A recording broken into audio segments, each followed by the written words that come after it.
Hey guys, we have the joy of Rabbi David Zaslow today. This nice man has a varied background, an interesting background. Through the early 70s, completed a master's degree and was writing um, children's stuff, and was a poet in the schools.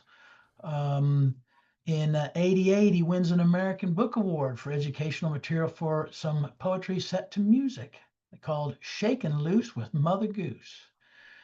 Some Steve Allen and Jane Meadows on that. Then in 95, 7 years later, this wonderful man's ordained a rabbi and toured pre pandemic around the country leading interfaith workshops. He's an author, as you might imagine, of several different books. One, Jesus, the First Century Rabbi, which was awarded Church Synagogue Library Association Book of the Year.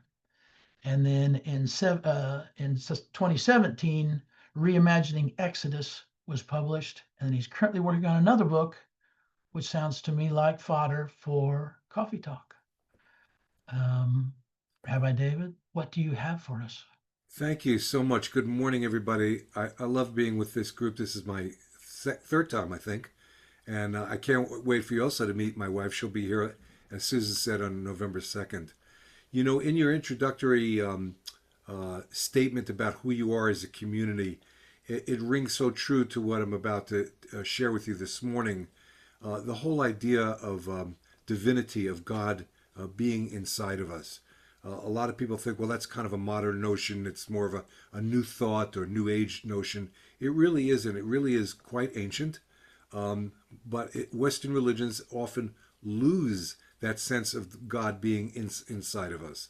But when you take a really, really good look at ancient culture, you realize that divinity was not localized outside of ourselves in some upper place called heaven, and we pray to God up there. But really, we try to take the divinity that's in each one of us. In Hebrew, we call it a spark of God. That each one of us has a spark of divinity within us is really quite an ancient notion, and that's what I really want to will be sharing with you today. So I think I'll just get started here and put on the beginning. So the topic is called Hebraic thinking, a visit to the ancient future. That's the cover to Devorah's book. Now, in the early 1990s, a Native American woman gave a talk here in Ashland.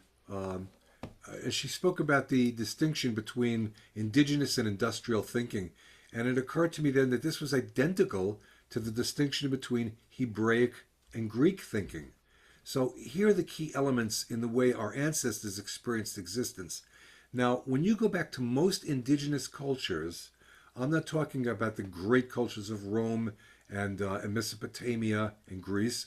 I'm talking about the more local cultures in the various regions that were part of the Greek Empire or part of the Roman Empire.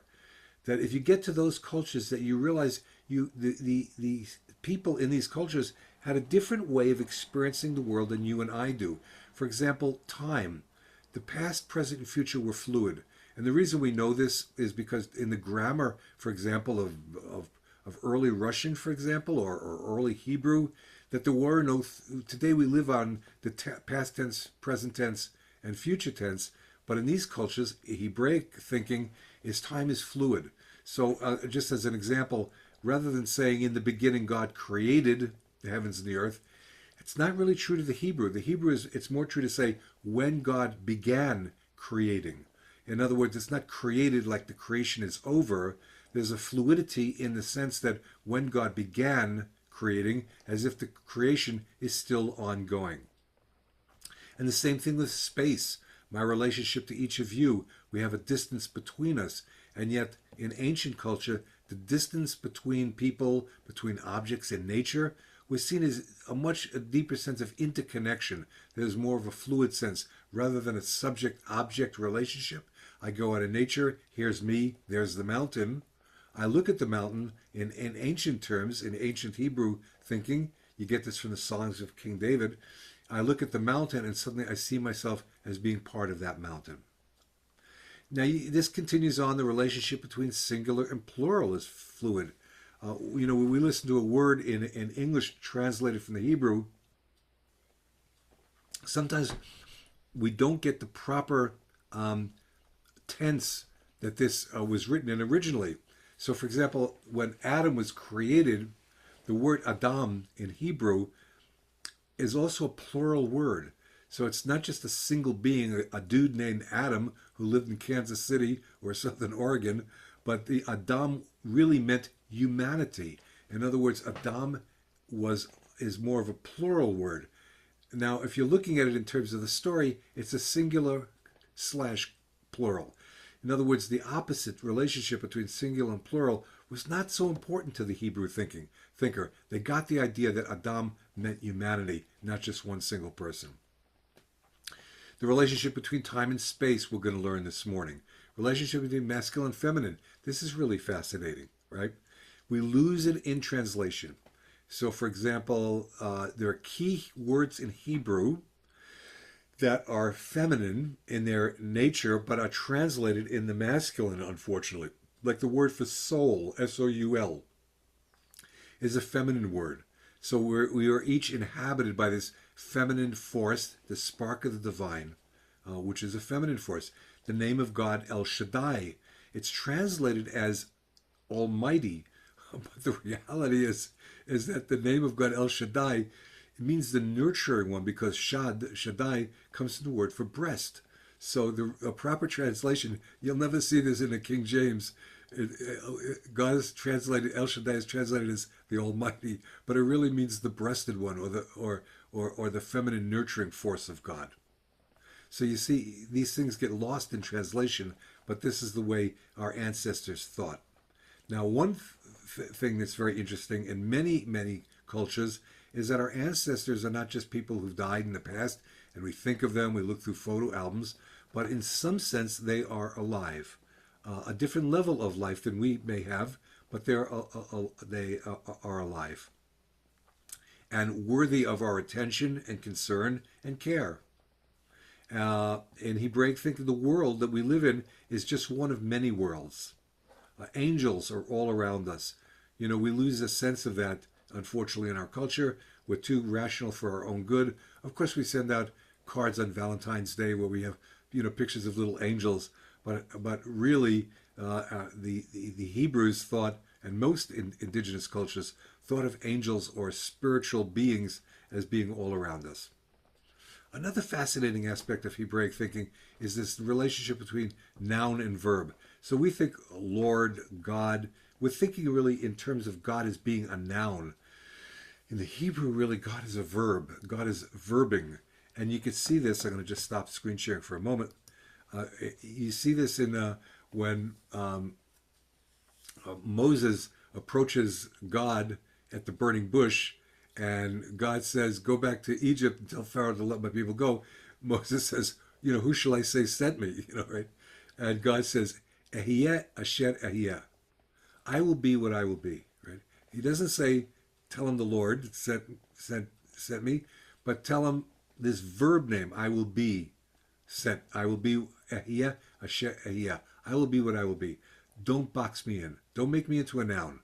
I am a noun sometimes. That's the way I appear. But underneath that is the force of the verb, the force of action continuing. Now, if you think of God in terms of action moving in the world as being, then suddenly the idea of was, is, will be. When you translate the word Lord in Hebrew, it's a Yud He Vav He, 4 letters, and it comes from the verb of being, was, is, and will be. By the way, as I go along here, oops, I seem to have lost unfortunately, I closed it down. Let me just give me a second here.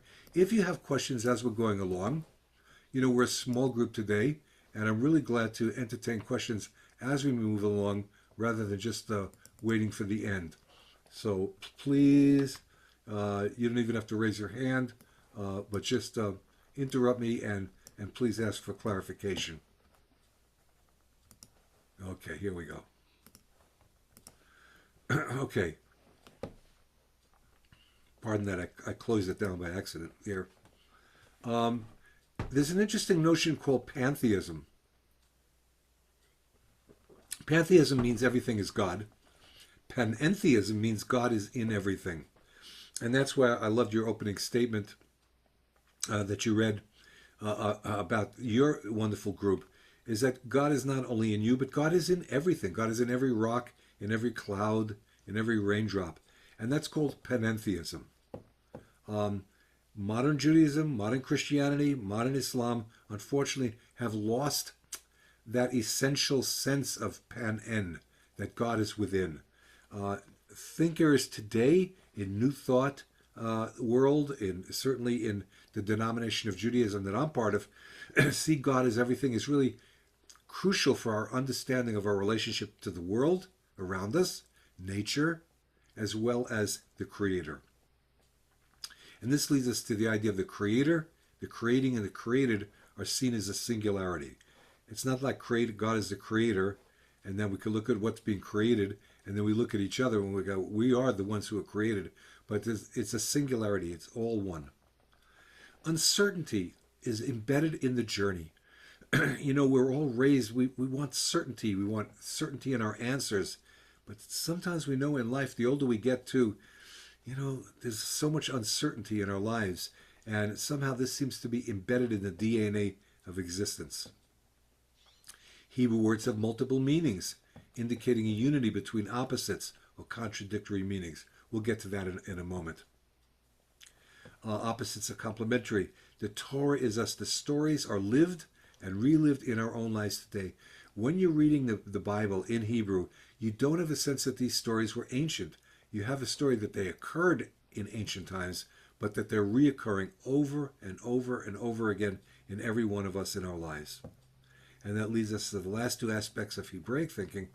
Animism, everything is alive. Everything. There's no separation between the animate and the inanimate. I'm alive, and so is the ocean.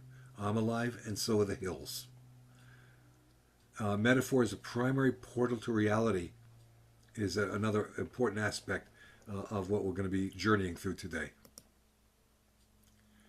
I want to do a little word study to give you an example of what I'm talking about here. The word olam in Hebrew means world, universe, and forever. Now think about that. World, universe, and forever. Almost contradictory. Forever is temporal. A universe or world is spatial. The root of the Hebrew word olam has multiple meanings of world, forever, always, and secret. The word world describes an object or entity in space, whereas forever describes temporal, infinity. Always refers to the temporal notion of eternity, and secret has to do with some mystery that is internal, hidden, or unknown. So here in a single Hebrew word is a concept implying a confluence between time, space, and mystery. I really love that one. When I'm reading the Hebrew and I see the way this word is used, even if it means forever in the temporal sense, I also think of that forever as being something very spatial here right in this world. Second word study. And again, interrupt me, please, if you have any question. To our Western trained minds, this is kind of a mind blower. The future is unseen and known. Therefore, we describe the future as in front of us. We tell our children, you have your whole lives in front of you. Yet the Hebrew word for tomorrow, machar, is derived from the word to be behind. To our Hellenized minds, we speak of the past as behind us. Look back at your own past, we say. Look forward to the future. Yet the Hebrew word for yesterday is etmol, which comes from mol, meaning in front of. The biblical thinker, listen to this, the biblical thinker knows the past, so therefore it is seen. Because it is seen, it is described as facing us. Now that's so contradictory to the way we experience the world. So we think of the past as behind us, where it's possible our ancestors thought of the past as in front of them because they could see it. You know what happened in your life yesterday. You know what happened in your life a year ago. So therefore, it's not behind you, it's in front of you where you can see it. It's such an opposite way of seeing the world than we do, isn't it? Finally, the third word study as an example is the word kedem, and it's where the title comes from, about the ancient future. In Hebrew, the word kedem means that which is in front of you. Metaphorically, Judaism sees Jerusalem as the city where our prophetic hopes for peace will be fulfilled. So the word kedem takes on the extended meaning of east. Yet kedem shares the same root as the word kadma, which means beginning or origin or former state, with the implication of that which is ancient. So to the Hebraic thinker, that which is ancient or at the beginning is that which is in front of us. The Western mind describes reality in the opposite way. It's not bad the way our Western minds describe the world, but the idea of the ancient civilization or the ancient ancestors as being in front of us, guiding us, is a beautiful way of experiencing the world. Let's take a look at it in terms of stars and light and dark. So we have this beautiful idea where we look at the stars at night, that they're present in the world. But we all know that those stars at night, we started talking about this last time, we all know that those stars are really the past. Right? Literally, right? We know that. We know even the sunlight. What is the sun? I think the light that we experience in our lives, physical light, left that sun, I think it's 7 or 8 minutes ago. So even that light is an old light. It's seven minutes old. Even as you and I are here now together, wherever you are, it's probably a microsecond apart. So I'm speaking, and it's not just the computer, but we're a microsecond apart, that we're not in the same time zone, so to speak. Now, we don't measure that too much, right? It's like, oh, I'm present, you're present. But when we look at the stars, we can see something incredible. Those stars, that light, left those stars years ago. The nearest star, I think it's Alpha Centauri, the light from that star is like 2.5 or 3 years ago. So when we're looking, most of the stars are 50 years ago, 100 years ago, 1,000 years ago. It took the light to reach your eyes. So when you're looking at the stars at night, you're looking into the past. It's an unbelievable thought. Unbelievable that you're seeing into the past. Because you're looking up at the stars and you're saying, oh, they're so beautiful now. But that's not now, it's then. So when we're looking at the stars at night, it's almost a spiritual meditation to look at the stars and not see them as now, but see them as the light having left that star, years and years ago. Isn't that a beautiful thought? And it's a great meditation also. Let's take a look at it.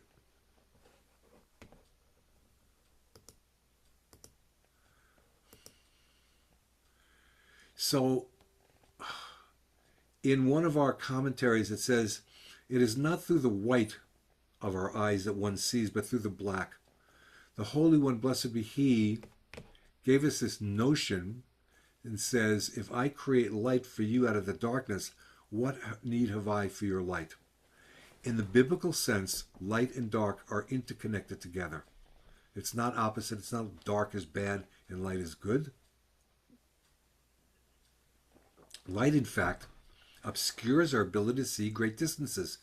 So right now, if you and I were to look at the sky, we wouldn't see the stars because the light is flooding us from the sun to such a degree that it actually obscures our ability to see great distances. It is in darkness that we see both deep into space and back in time. I'll say that again. It is in darkness that we see both deep into space and back in time. Darkness is the ground upon which we see the figure of objects. Just the silence between the notes of the song creates rhythm, so darkness An empty space between all the objects in the universe creates the rhythm of creation. It is in the moments of silence, in the darkened sanctuary of our homes each evening, that we can appreciate the deeper meaning of Hanukkah each winter. Stars at night are seen only because the darkness permits us to see the stars so many light years away. Light, as holy as it may be, obliterates our ability to see far distances. At night, we not only see far distances, but actually see back in time. The darkness creates the ground upon which the field of the starlight can be seen. The darkness creates a context for both the light, for the light both in the natural world and therefore in our lives. It is our suffering that gives our joy meaning. That's what Hebraic thinking is all about. It is our suffering that gives our joy meaning. Let's take a look at time and space. You know, you look at these pictures that come out of the Hubble telescope or the Webb telescope, and we see these galaxies, and we see them all as now, NOW, but you know, we know that the light that we're seeing through these telescopes emanated thousands of years ago. So here is this an unbelievable palette of the past. We're looking into the past, and the past is telling us this is who we were, this is who I am. Every star is telling its own unique story. I'm going to jump to the bottom of this from Ecclesiastes. This is the sense of past and future. The King Solomon, who allegedly wrote the book of Ecclesiastes, says, that which has been, the thing that has been, is that which shall be. And that which is done is that which shall be done. And there is no new thing under the sun. That which has been is now, and that which is to be has already been. And God requires that which is the past. It's a beautiful example of Hebraic thinking, seeing that we need the past to bring us really into the present moment. Now, we come into this state where I just want to kind of jump to this word anamnesis, which means time past still exists. Not only in the stars, but also in our remembrances in our personal lives. If you think of a relative, maybe it's a mom or dad, a mother or father who's died, and you light a candle for them, your remembrance is in some sense actually bringing the past into the future. Bringing the past into the present. Let me see if I can find this here. A beautiful statement about this is called the idea of remembrance. It's hard for the modern reader to grasp what remembrance meant back then. Though Jews today may think of these words as just wistful glances back in time, the rabbis saw zikaron, which means remembrance, as anamnesis, making the past present. I just want to pause for a second and also say it's exactly the same in Christianity. For example, the Easter story, the story of death and resurrection, in a deep mystical sense in Christianity, are not seen as past events, but they're seen as current events. That resurrection, the rebirth of life out of death, is an omnipresent occurrence in nature and in the life of the believer. It helps us to think of remembrance as a pointer through time, connecting the present to the past. If we adopt the notion from physics of a time-space continuum, the problem of making the past present goes away. Since time and space are a single unit, we can transform one into the other just by changing the metaphors in which we think. Imagine then that all things that ever happened coexist at different points in space. It's a mind-blowing thought. We're getting to this almost in quantum physics today, that all things that ever happened coexist at different points in space. In other words, it's not like it was then and now here we are now, but that which happened then also occurred in 1711, in 1832, in 1940, in 1970.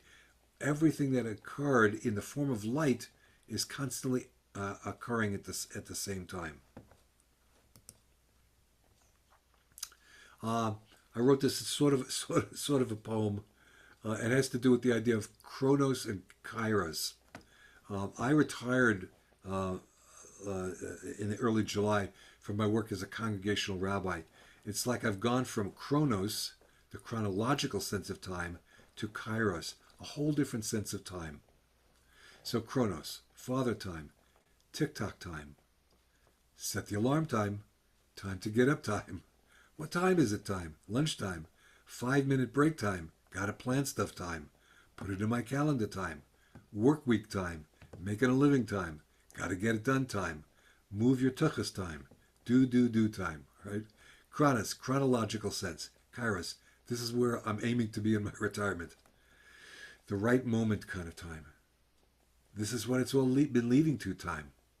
I don't even know what time it is time. Here I am time. I'm not even asking what time it is time. Time beyond measured time. What is time? Time. This is the perfect moment time. Just hanging out time. Time to relax time. In the zone time. My kind of time. Sit, have some tea time. Weekend time. Good Shabbos time. B time. This relationship between Chronos and Kairos is at least the theme I'm working for, trying to get out of my sense of Chronos, everything has to get done, just to a sense of being. And I know those of us, as the older we get, we're blessed with Kairos, just to be in the moment. Ancestors, I'm going to move through this kind of quickly here. You know the dream sequence in Fiddler on the Roof? So if you remember the movie Reptavia, is trying to break up the engagement between his daughter and Laser Wolf the Butcher. And so what he does is he conjures up a fake dream to tell his wife. And he says, here's what happened. Laser Wolf the Butcher's wife, who died, came to him in a dream and said, our daughter better not marry the butcher or she'll come down and haunt them. And of course it was taken very seriously because, you know, my ancestors come from Ukraine, and just 100, 150, 200 years ago, they took the dream as being more than just a, you know, neurotic working out of your anxieties at night, but really they took dreams much more seriously than we do in our culture today. Also, the movie Coco, you know that movie about the Day of the Dead in Mexican civilization in Mexico? It's a beautiful example. It's a Disney cartoon, and I urge you all to watch it. It's just wonderful. You can see it with your kids or grandchildren. It's a remembrance practice that they do in Mexico every year on the Day of the Dead. By remembering, we keep the souls of our ancestors alive.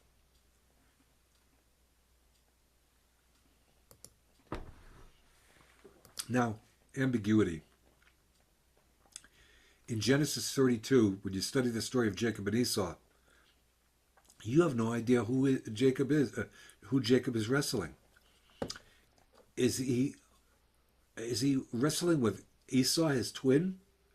Is it an angel? Is it an image of his own self? Who is he wrestling with? Is it God? The beautiful thing in this story in Genesis 32 is the ambiguity of who Jacob is wrestling with. It doesn't give us an answer. It gives us a sense of something profound, as if the dream world or the imaginary realm are really part of our lives. And this has to do with angels.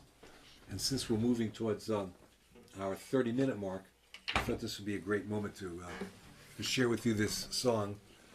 It's a prayer, actually, that we do every night at bedtime.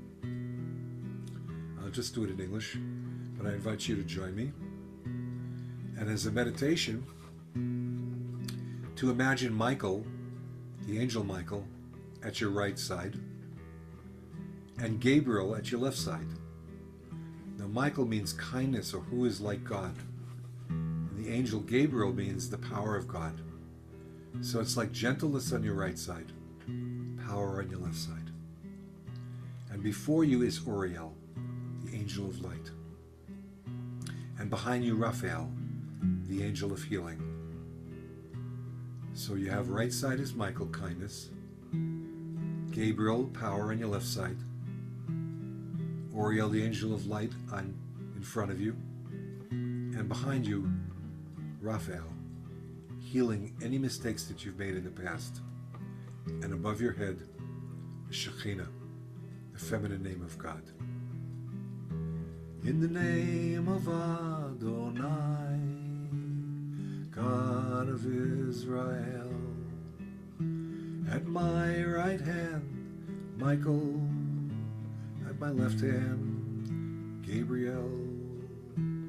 Before me is Uriel, behind me Raphael, and above my hand, the Almighty Shekhinah.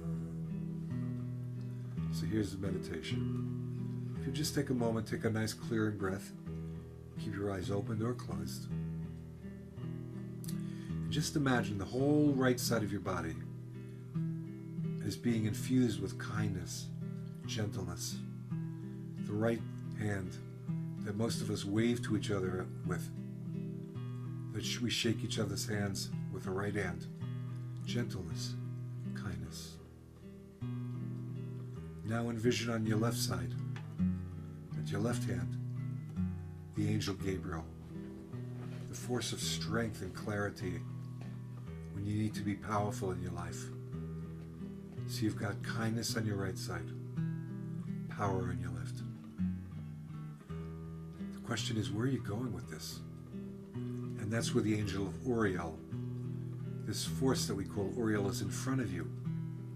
And Uriel is guiding you into the future. Every one of us is being guided by some angel, some bit of light in front of us. And yet we know in our lives we've made mistakes. So the final angel that we want to conjure at this moment is named Raphael, which in Hebrew means God's healing, the healing of God. So just take a moment. Where do you need healing in your life? Is it physical? Is it something emotional? Is it a confusion in your mind? Is it something spiritual? Where do you need healing? Invite Raphael to be with you. Please, Angel Raphael, be my healing angel today. I need healing in my body. I need healing in my soul. I need healing in my relationship to you, God, and to my neighbors and to the world. Finally, above your head, the Shekhinah, the presence of God, binding all the four forces of the angels together to bring healing, to bring light, to bring strength, to bring kindness. Amen. And we take a cleared breath. And we've got angels now. I just want to finish up one really quick thing. This whole idea of singular and plural as it comes in the Hebrew, Adam was not only plural but also androgynous. And we know this from the Hebrew. These are old drawings of ancient Adam as being both masculine and feminine. And of course, unfortunately, that gets lost in translation. But I want to bless us all as we're finishing the formal part of my talk to start seeing the world differently. I want to bless us all to see the world that opposites are really complements. When I'm sad, it's not that I want the sadness. Sadness is going to come in my life. Grief is going to come in my life. I'm not saying we should greet the grief like, in some happy way. It just simply is. My goal spiritually is to take that grief, that disappointment, and not banish it, but transform it, to shift it and change it. So I want to bless me and you and all of us, all of our friends and family, to take our disappointments, to take our sadness, our grief, our confusion, and work with it. Let it be part of you and say to God, what's my lesson? What do I need? What am I learning from this grief? Not to banish the grief, but to learn from it. Every one of us looks at the wars in Israel, Gaza, Ukraine. We're all brokenhearted. What do we do with that? I don't want to banish it. I want to learn from it. So I bless you and me and all of us to learn from our grief, from our sadness, and to transform it into joy. Thank you. That's our formal presentation, and I'll be hanging around. And if you have questions, you know, however we're going to do it in your coffee break, I'll be staying around. So I'll be glad to end it. We'll have a little conversation. Thank you, Doug. Thank you, Susan. I love that. Thank you, David. Thank you, Rabbi.